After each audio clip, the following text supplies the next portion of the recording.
Quitter son domicile, fuir les coups pour sauver sa vie, oui, mais où aller ? De trop nombreuses femmes battues ne trouvent pas de logement où se réfugier. Il n'y a pas assez d'hébergement d'urgence. Selon la Fondation des femmes, il en faudrait minimum 3 fois plus.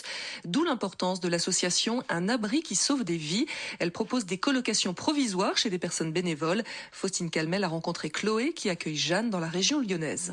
Où est-ce qu'on peut s'installer ? Chloé a fait un peu de place dans les placards et la salle de bain. Alors j'ai un petit appartement de 43 mètres carrés, un salon, une chambre, un salon avec un canapé qui se déplie, qui est donc la nouvelle chambre de Jeanne. Jeanne, 29 ans, partie de chez elle pour fuir les coups et les violences psychologiques, dit-elle. Elle raconte les bleus sur le corps, la peur tout le temps et le déclic fuir. Je suis partie un petit peu en catastrophe après avoir appelé le 3919.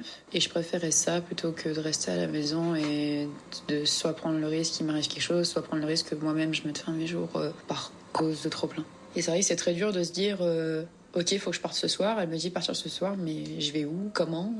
Est-ce que ça va aller ? Combien de temps ? Qu'est-ce que je fais après ? Et en fait, là, c'est le début de 1 milliard de questions. Le premier besoin qui s'impose, en fait, quand on part, c'est où est-ce que je vais ? Dans un premier temps, Jeanne se réfugie chez un ami, puis c'est le vide, le risque de se retrouver à la rue, avant d'entendre parler de l'association. Ici, enfin, elle se pose. J'ai cette possibilité, du coup, de pouvoir respirer et de pouvoir prendre mon temps, ne serait-ce qu'avec moi-même, de m'accorder le temps, en fait, dont j'ai vraiment besoin et que j'ai un petit peu du mal à m'accorder, en fait. C'est encore une phase qui est compliquée pour moi au niveau rétrospection.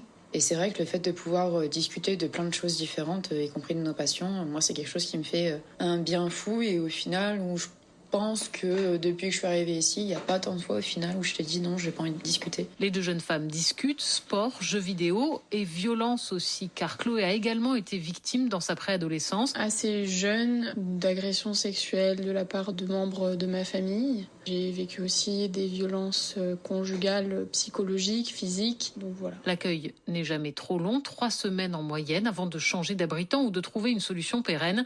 L'association compte plus de 500 bénévoles dans toute la France. Faustine Calmel pour le Grand Angle. Et je rappelle qu'une femme meurt tous les 2 jours sous les coups de son conjoint ou ex-conjoint.